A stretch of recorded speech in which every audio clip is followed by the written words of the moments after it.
here in the studio once again. We have Kim Ji-woo. Good evening. Hi, Henry. Well, China's week-long National Day holiday coming up next week. Seoul has a special welcoming ceremony planned. Expecting a lot of tourists to flood in. Can you tell us more?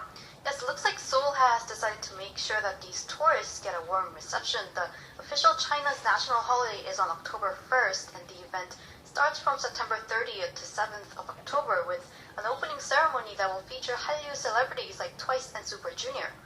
With more than 250,000 Chinese tourists coming to Korea, Seoul Tourism Association and Korea Visitor Committee is organizing a welcoming party for these guests. They're planning to start off in the international airport and also major tourist sites in Seoul. It is quite thoughtful that they actually came up with a welcoming sign in Chinese, which reads "환迎광ling," meaning welcome aboard. All right. It seems like there will be a major publicity boost for Seoul then. Yes, certainly. Seoul aims for attracting visitors by opening interesting events. The visitors are open to many benefits. When they visit, they will be given a chance of throwing mission dice and souvenirs will be given. Also, there will be an event where you could get a card with your name written in Hangul, followed by free nail art and makeup K-beauty classes open to them.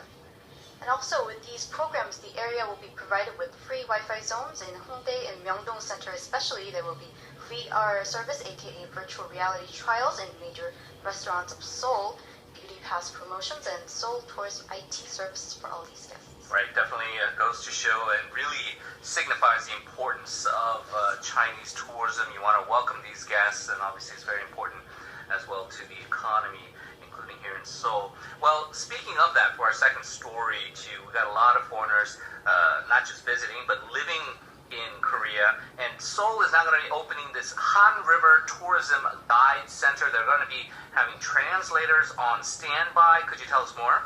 Yes, now that so many foreigners are visiting Seoul, the Han River Business Association decided to open an information center for these newcomers starting from the first day of October. The center is located in Yeouido Hangang Park, and you can find these places very easily. It's located in front of Yeouido Station, second exit 9, number 5.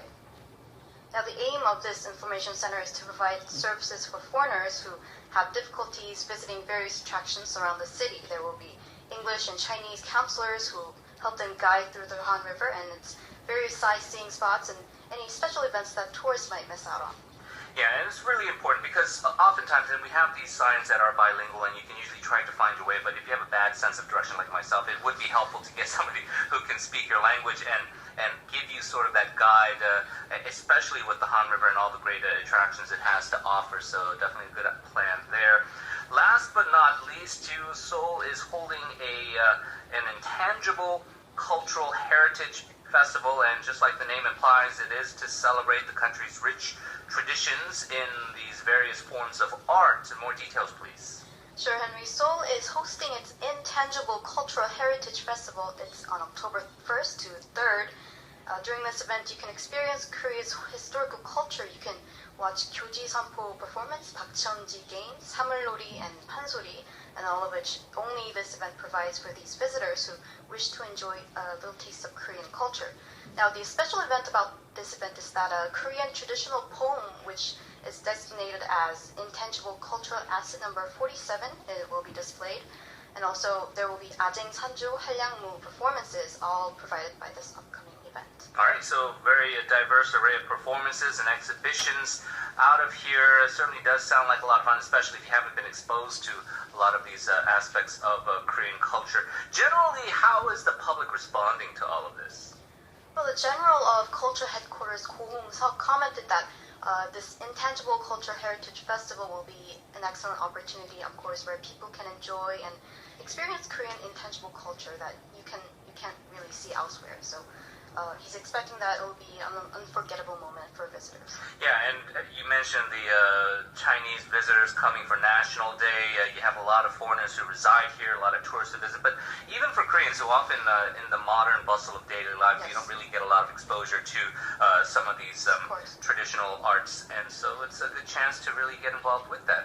All right, we are out of time. We thank you for the reporting, and we will talk to you again soon. Thank you. My pleasure, Henry.